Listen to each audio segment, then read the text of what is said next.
In a lot of ways, Love Hurts could have been a very entertaining movie, but I was left quite dissatisfied just because, well, this one is not that interesting to begin with when it's all said and done, to be honest.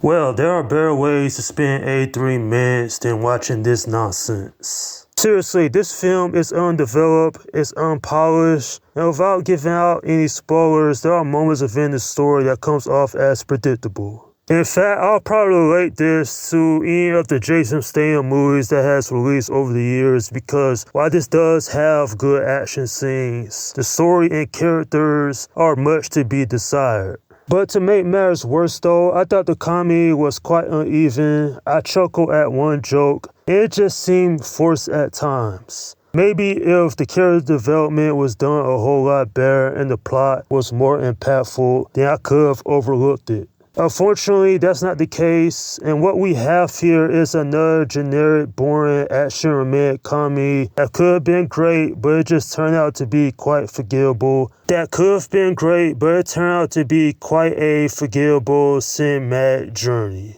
At least Ke-Huy Quan does a good job in the role, but maybe Marvin shouldn't have posted his face all over the town. I mean, he's a realer, and well, that's how the hitman find him. Well, for the most part, I have to say the other actors, especially when it comes to Ariana DeBose, I thought her acting, is fine.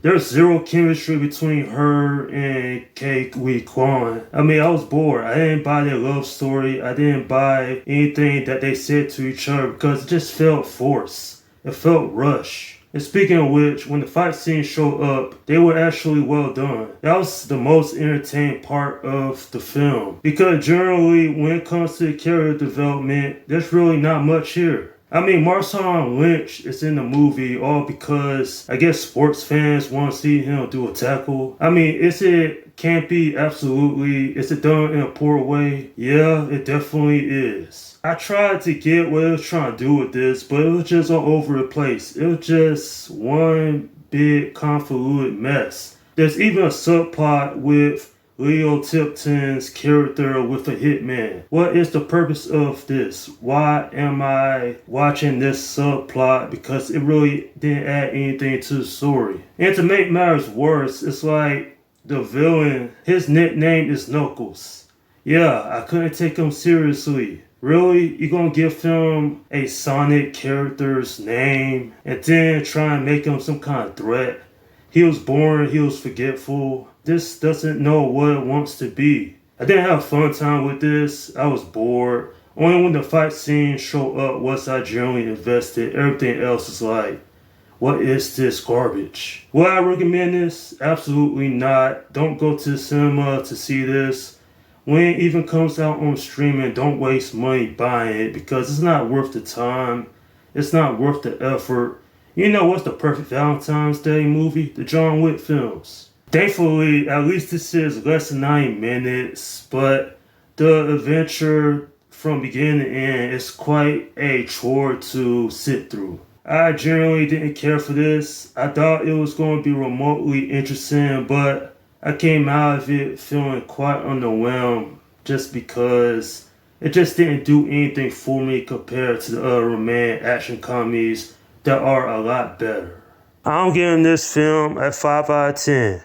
Get this generic bullshit out of here. Quite frankly, I have no reason to ever check this out again, but I will say that at least it tried to be something unique here. It just falls flat on its face after probably the first 15 minutes. Despite how cheesy it was, the lack of narrative cohesion really hurts it in the long run. Man, what a shame. Another disappointing entry of 2025, but we are in the dump month of February, so there is that. But alas, ladies and gentlemen, better movies are on the horizon. I have to believe that. And that's my review of Love Hurts.